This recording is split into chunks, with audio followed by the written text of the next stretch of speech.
O São Paulo foi até o Rio Grande do Sul no fim de semana para enfrentar um Grêmio pressionado, vindo de uma sequência pesada de jogos, com a torcida cobrando técnico e resposta dentro de campo pela posição que ocupava no Brasileirão. Só que o descansado São Paulo perdeu. E o mais preocupante poderia ser somente o como foi a derrota, mas não.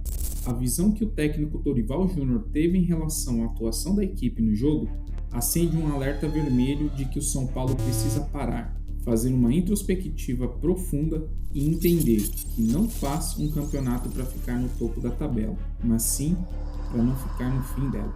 Se você é novo por aqui, se inscreva no canal, ative o sininho, deixe o seu like e de algum jeito vamos São Paulo. Antes de falar dos erros desse jogo, precisamos colocar uma coisa na mesa. Esse São Paulo não é o São Paulo de 2023. Talvez parte do problema seja justamente a tentativa de acreditar que algumas soluções daquele time ainda funcionam hoje. Nós sabemos como é o estilo de jogo que o Dorival gosta de impor em suas equipes. Um time que propõe jogo tendo a construção desde a zaga, que valoriza a posse de bola, que tem aquele famoso losango no meio com um volante mais fixo e 2 segundos volantes móveis e um meia criativo. Inclusive guarda essa última informação. Começando pela saída de bola, em 2023 os construtores do São Paulo eram os laterais Rafinha e o Caio Paulista, mas muito mais o Rafinha. Tanto que quando ele não estava, a equipe sentia muito na construção das jogadas. Pelo menos na partida contra o Grêmio, o Arboleda foi quem teve esse papel. Mas a gente sabe que o Arboleda nunca teve uma boa saída de bola. E sempre que sofre pressões, ele entrega a paçoca. Contra o Grêmio, isso aconteceu diversas vezes.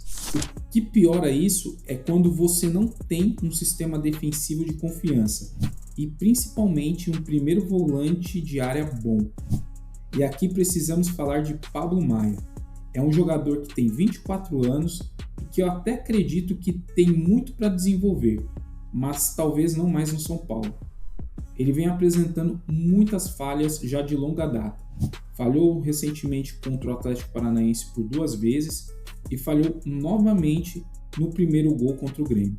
E já que estamos falando do meio-campo, esse losango que o Dorival gosta de usar, acredito que até funcione. E a melhor impressão deixada em campo até o momento foi o primeiro tempo contra o Atlético Paranaense, onde mesmo ele colocando o Marcos Antônio para atuar pelo lado esquerdo, ele equilibrou bem a equipe, já que o lado direito com Lucas Ramon e Arthur funcionam bem. E aqui está outro problema. Com a ausência de Arthur por lesão, ele optou na partida contra o Grêmio colocar o Ferreirinha e inverter o Marcos Antônio para o lado direito. Em alguns momentos o Marcos Antônio estava até fazendo função de ponta, mas a verdade é que não rolou. O ideal teria sido ter colocado o Vitor Sá desde o início e mantido o Marcos Antônio na esquerda. E lembra que falei para você guardar a informação de que o Dorival gosta de meia armador? Pois bem, ele mesmo em 2023 colocou o Luciano no banco por entender que o camisa 10 não conseguia fazer esse papel. Mas e hoje? Por que ele está insistindo no mesmo erro? A gota d'água foram as substituições de Dorival. Damian Bobadini entrou no lugar do Danielzinho, 6 por meia dúzia. Cauli entrou no lugar de Ferreirinha, a equipe perdeu profundidade. André Silva entrou no lugar de Jonathan Calleri, perdeu poder ofensivo e poder de decisão. Vitor Sá entrou no lugar de um Wendel, muito mais para corrigir o problema de profundidade criado com a saída de Ferreirinha. Gustavo Santana entrou no lugar de Pablo Maia, para ter novamente o poder de decisão.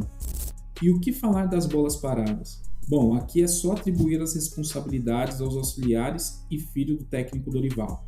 Resumindo, essa derrota está muito na conta do Dorival Júnior. Na coletiva de Dorival Júnior, olha o que ele fala. Nós temos criado, isso é que é importante. São Paulo tem feito bons jogos. Agora, olha o que os jogadores falam. Boa tarde. É lamentável. Pedir desculpa ao nosso torcedor. Eu tenho certeza que a gente vai conseguir reverter e voltar a dar alegria para o nosso torcedor. A gente conta o nosso torcedor. Neste momento a gente precisa todo mundo estar junto. A gente agradece de verdade o torcedor. Não necessariamente existe aqui uma contradição direta. mas existe uma sensação de que cada um está tendo que explicar o problema por um ângulo diferente. E a verdade é uma só: o São Paulo ele entrou na zona de sucção para o Z4 e, se não parar agora, corrigir ou até mudar algumas coisas, o destino final é Série B. De 2010 para cá, essa é a terceira vez que o São Paulo luta para não cair. E não vou entrar no mérito da discussão de quem é o culpado, até porque sabemos quem são os responsáveis.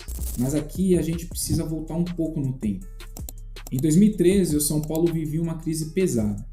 E o técnico multicampeão pelo São Paulo, Muricy Ramalho, não tinha problema nenhum em dar a cara para bater. Em 2017, tivemos Petros. Em diferentes momentos, o São Paulo teve jogadores, técnicos ou dirigentes que assumiram publicamente a responsabilidade pelo momento. E hoje, quem dá a cara para bater? O que mais surpreende e preocupa é justamente o Dorival, porque ele é um treinador experiente, já viveu crises, já recuperou equipes, já pegou times desacreditados e conseguiu reorganizar o ambiente. Então eu esperava dele uma coisa nesse momento: não apenas explicar o que aconteceu na partida contra o Grêmio, mas mostrar para onde o São Paulo vai. E aí chegamos na diretoria, porque não dá para colocar tudo na conta do treinador. São Paulo vive uma temporada de reconstrução, e reconstrução sem comunicação vira crise. A comissão, os jogadores e nós, torcedores, precisamos saber qual o plano que a diretoria tem para evitar que o São Paulo caia para a Série B. A postura da diretoria de futebol do São Paulo preocupa muito. Nós temos uma CIS que nunca exerceu a função de presidente e temos um executivo de futebol na mesma condição. Esse último pode até ser um elo importante no vestiário com os jogadores, só que esse momento exige ações por parte da diretoria que, infelizmente, eles são inexperientes em gerenciar crises. O que eles deveriam fazer primeiro é dar as caras, não para prometer títulos, mas para falar como será daqui em diante. Em segundo, reconquistar a torcida. Até mesmo a gestão anterior sabia que quando São Paulo era eliminado de um campeonato, os ingressos deveriam baixar de preços. Por quê? Porque eles entendiam que a torcida era importante. Se o clube quer apoio no momento em que mais necessita, precisa entender também o bolso do torcedor. Não adianta pedir apoio e transformar cada jogo em um evento inacessível. Terceiro, foco total no Brasileirão. A Sul-Americana deveria servir para dar minutos aos reservas e aos garotos. Não estou dizendo para abandonar a competição, estou dizendo para escolher prioridades. E quarto, Dorival precisa mexer. Precisa ter coragem para reconhecer que algumas escolhas não estão funcionando. Foram mais de 50 dias, praticamente quase 2 pré-temporadas treinando a equipe para apresentar esse futebol. Precisa mudar peças, mudar funções e talvez mudar algumas convicções.